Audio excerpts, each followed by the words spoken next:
තනිකම කියන්නේ එක අතකට සැනසීමක් බං. ඔබට හිතෙන්නේ නැද්ද ඒක මාර නිදහසක් කියලා?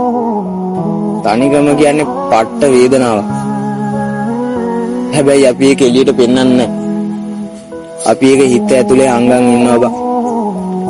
ඒත් බං තනිකමට හුරු වුණාම ඒ දැනෙන වේදනාව අඩුයි කියලා ඔබට හිතෙන්නේ නැද්ද? එහෙම නෑ බං.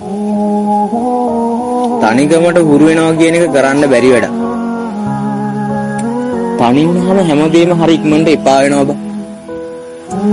හැබැයි ඒ තනි වෙන හැම වෙලාවකම අපි අහන් ඉන්න කවුරු හරි ඉන්නවනම් ජීවිතේ මෙහෙම එපා වෙන්නේ නෑ බං. මගේ ගමනේ සිටියම මගේ ඔළුවේ ඇඳි